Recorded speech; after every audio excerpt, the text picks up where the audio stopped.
Hello, this is Ron Vining. Welcome to MarketingKitchenTV. Welcome to the Marketing Kitchen.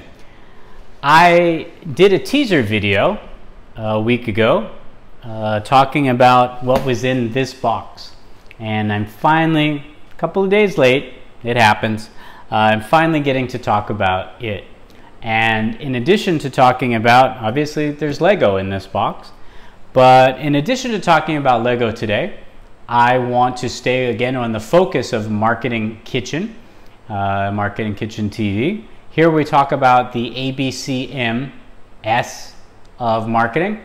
That's advertising, branding, communications, marketing, and sales. You can also throw IT into that. You can also throw in HR to that, because, or toss in, don't want to throw them in, right? Or we're in the kitchen, right? So we're tossing a salad. But all of those ingredients, all of those touch on public relations as well too, on all things marketing. All right, let's get to what's in the box, because I know that's what you've been waiting for, and I've been waiting to unveil them to you. Kids, be careful when you have a knife in your hand. Dun, dun, dun, dun. Bum, bum, bum. Bum, bum, bum. I have had this sitting in my house for over a week now, and I'm a big Lego fan. So this has been killing me to wait to unbox this with you. Be careful I don't cut myself here. Dun, dun, dun. Dun, dun, dun, dun, dun. All right. You guys ready? I'm excited. Ugh, this is a heavy box. All right, let's see what we're unveiling in the Marketing Kitchen today. Why don't we take these fun sets out first?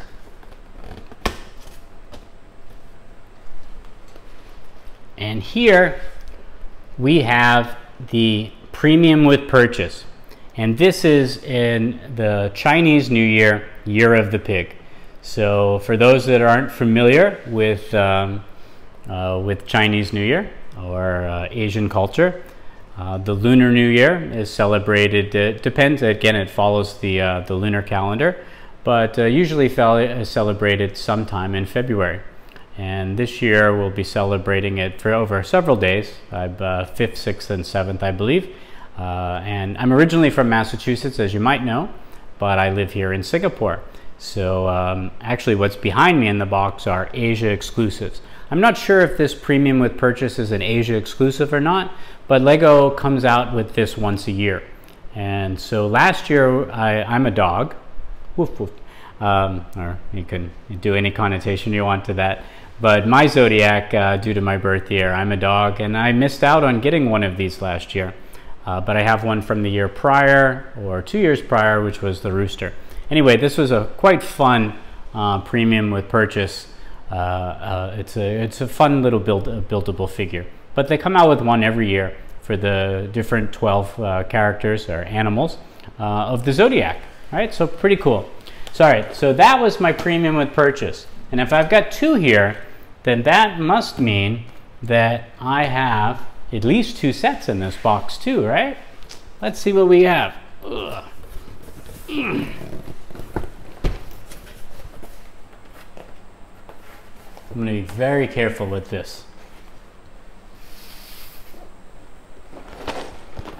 This is the Asia exclusive Dragon Dance. And if you're not familiar, again, with Asian culture, I had limited exposure to it before I moved to, I had done some work in Japan before, but Japan and China and the two cultures, though some similarities, are quite different. I had done a number of projects in Japan, and when I was in the entertainment business. And then when I actually worked for a startup in the US, the CEO was Chinese, and there were only 2 Caucasian employees working in an all Chinese company, and it was quite exciting at that time. Actually, sorry, there were 3 Caucasians working in that firm, and I got a great introduction into Asia culture before I ended up moving to Singapore a few years later.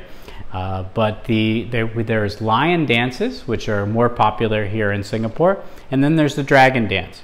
And here, of course, is this is just because it happens to be the pig year. But typically, there'd be somebody in this case a dragon dance costume, who would have the chase ball. And you've heard of Dragon Ball before, right? Well, that's where this comes from. And that person would be leading, and the dragon, of course, would be following. Anyway, it's a beautiful choreography. And there are lion dance competitions and dragon dance competitions around the Chinese New Year. And they're just delightful to watch. So it's quite exciting that Lego did this Lego exclusive set for Asia only. And I think it's going to be a big hit, and it's the first of its kind that Lego's doing this. So since we're on Marketing Kitchen TV, I said I'd talk about a couple of things, and one of them is localization. And when you're a brand, especially a multinational brand like Lego, it's very important that you tie into your local market. So certainly Star Wars sets wouldn't sell so well in China based on the performance of The Force Awakens, Rogue One, The Last Jedi, and Solo. But Marvel Lego sets would sell well. Ninjago sets would sell well as the DC, and of course Lego's own IP. But those are Western franchises, Western stories. Even the Disney sets, Disney Lego sets, those are again Western products being introduced into an Eastern market. So localization can play a big factor in tying in your IP into a culture. So that's why it's quite exciting that Lego's done this. This isn't the first time localizing, however.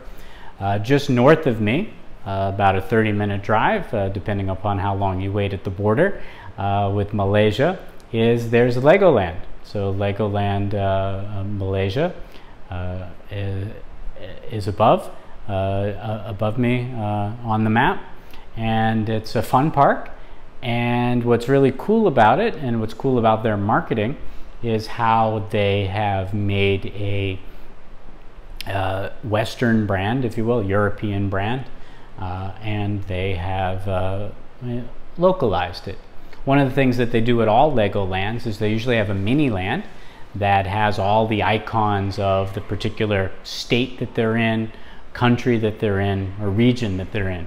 And one of the more popular aspects of Legoland Malaysia is going to that mini land and seeing all of the sights and sounds of Malaysia, Singapore, and the other countries in the region, so which is quite cool.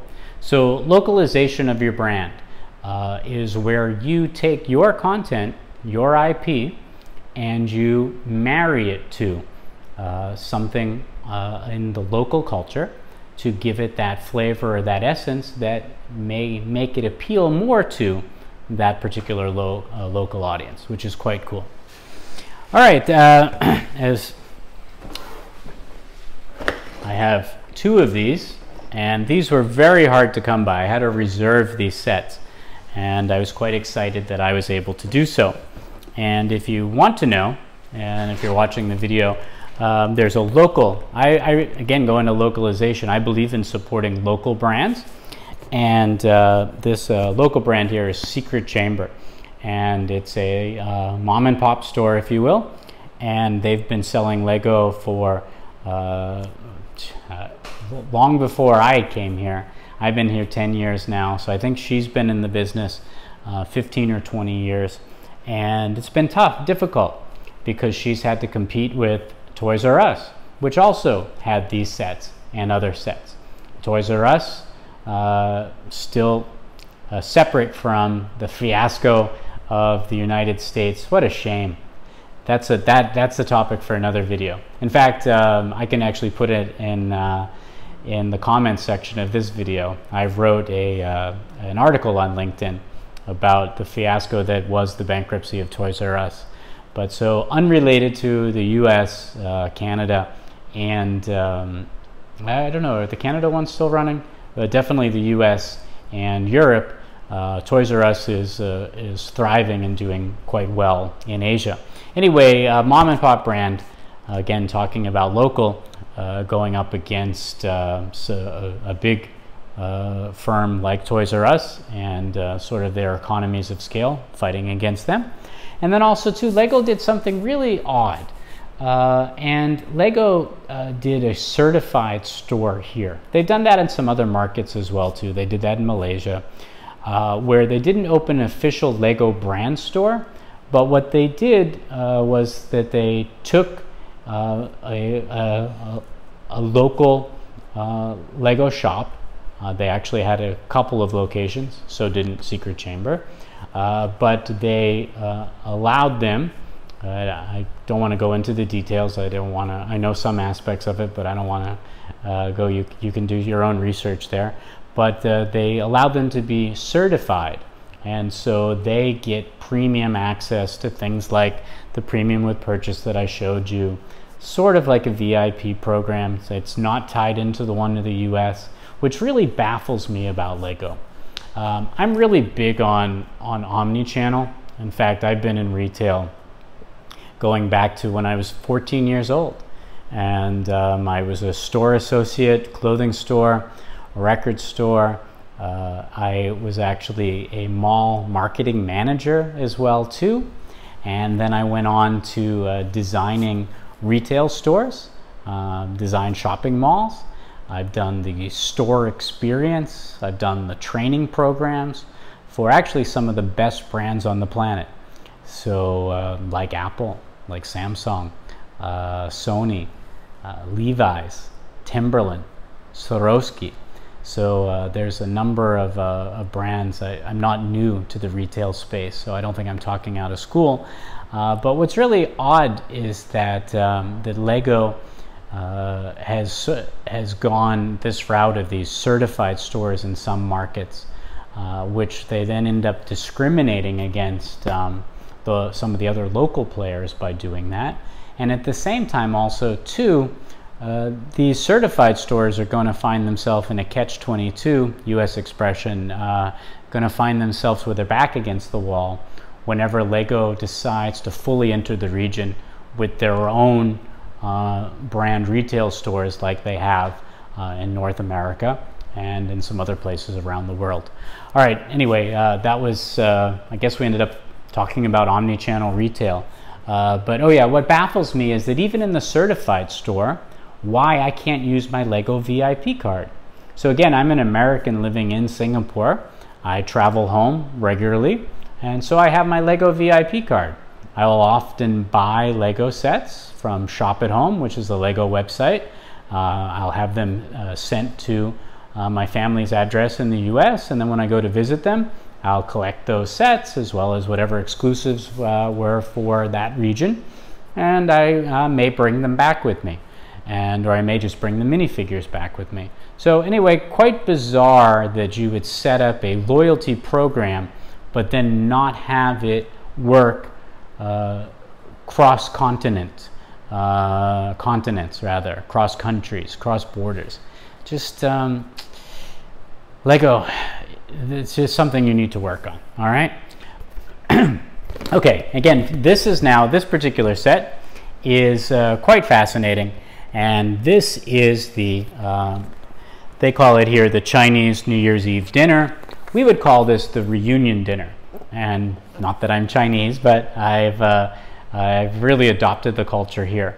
So one thing that you would say in Mandarin is Gong Xi Fa Chai, and so it basically means Happy New Year. And this would be the reunion dinner. So on New Year's Eve, well, Lunar New Year's Eve or Chinese New Year's Eve, all of the family would get together, typically at the patriarch's home. And so depending on whether you're male or female, who you marry, but you have to split up on that particular night and go to one of your in-laws' home, and there you will have the reunion dinner. What's really awesome about Asian culture is the multi-generational families.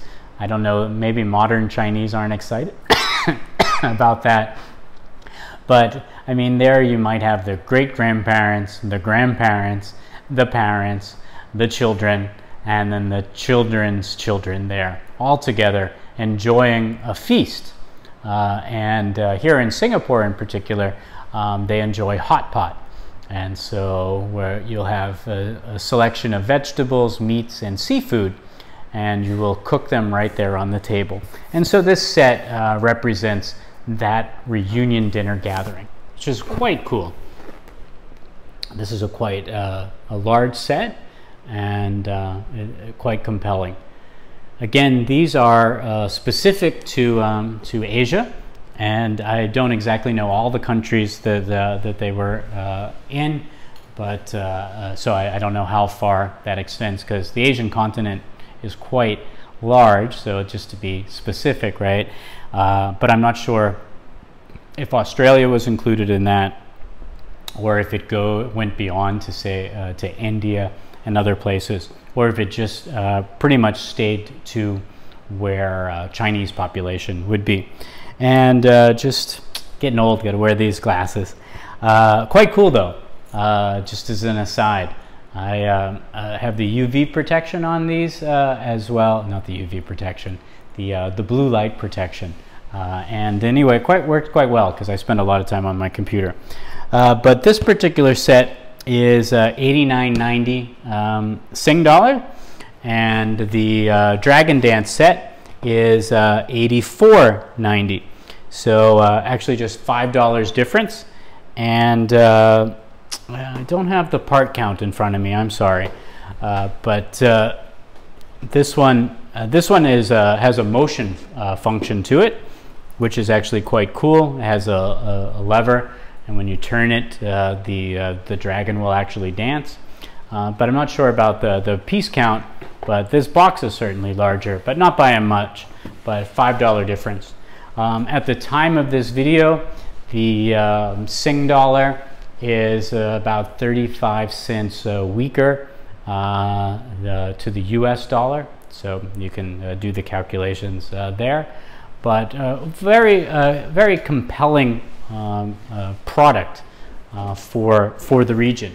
And I actually, on my Instagram, which is @RonaldVining, couldn't secure. What's really odd is that I registered Ron Vining, which is what, anyway, Ronald's my name, but I go by Ron.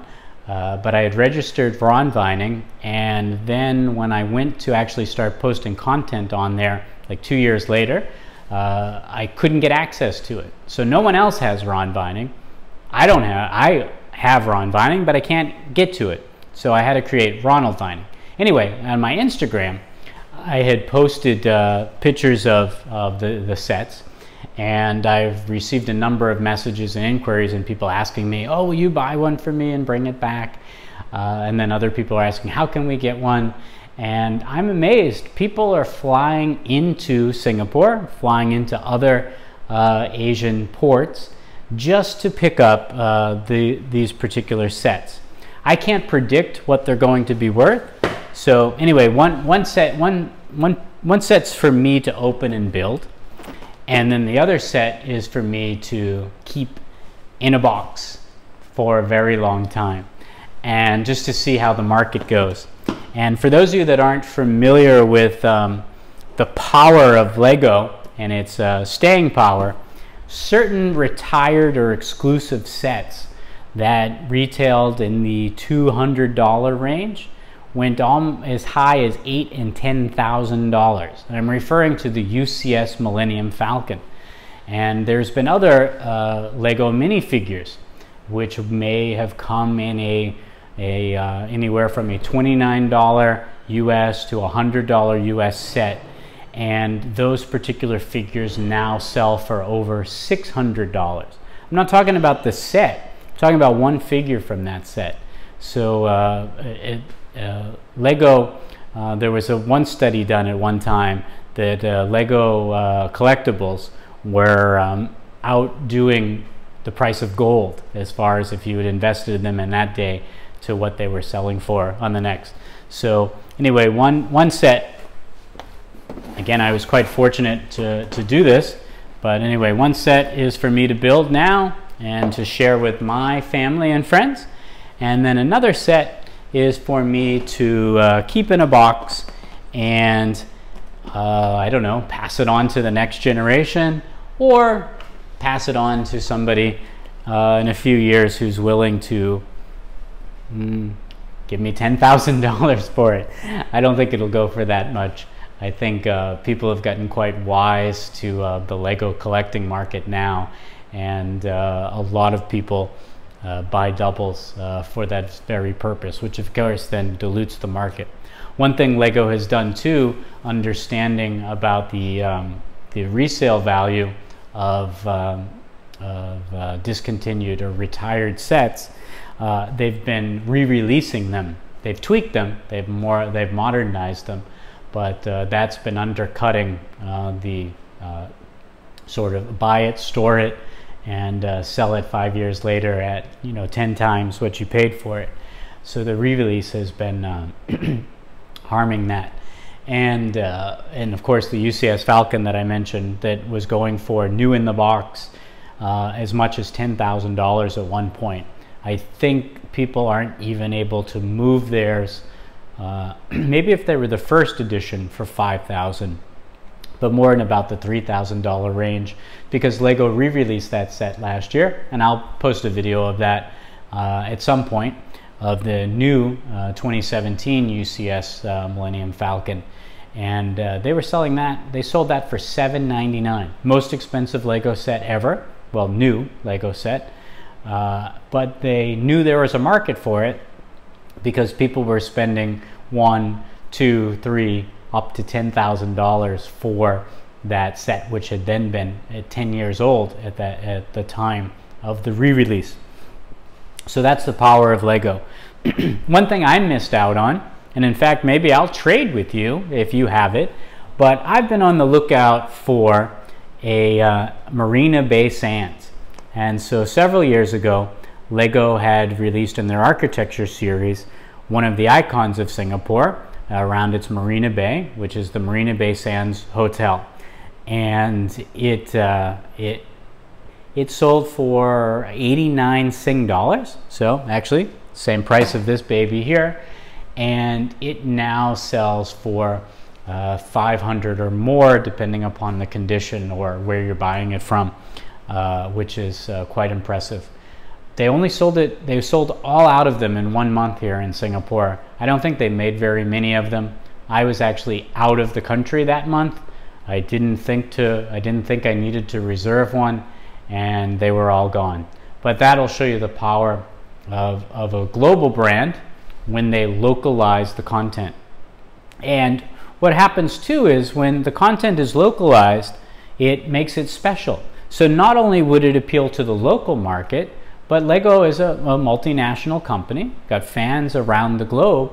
You've now that scarcity or that exclusivity of a region gives fans around the world an incentivized reason to try to get a hold of that set, right? To add that to their collection. So that's quite cool. All right, we touched on a number of subjects today. Not only am I showing you the Chinese New Year's Eve dinner, again, we call it the reunion dinner, the dragon dance. If this were exclusive to Singapore, it'd be a lion dance. And of course, it's the year of the pig, and this was the premium with purchase. One of the things Lego does great is they always have, during different promotional periods, a premium with purchase. And as a Lego Star Wars fan, I love getting poly bags of exclusive figures or exclusive builds, which I'll show you at a later date as well. All right, thank you very much for tuning in, joining me here in my kitchen, the Marketing Kitchen, where we talk about everything related to marketing. And so again, the ABCDM,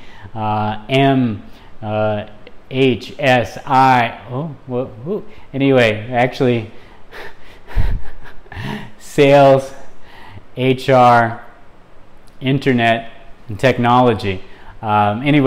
There's so many aspects, and that was a complete accident. And I don't edit these videos, I just start them and end them, so that'll stay in there. Shame on me. But anyway, I hope you had a good time. I'm going to start having more fun, hopefully get more comfortable, get better at this. and have better produced with more tight boom boom boom background music, be able to show you images probably over here or over here superimposed on the screen at some point when I get myself an editor and a producer. But I really just wanted to get this channel going. It's an idea that I had going back to before 2012. You can go on GoDaddy and see when I registered the domain name.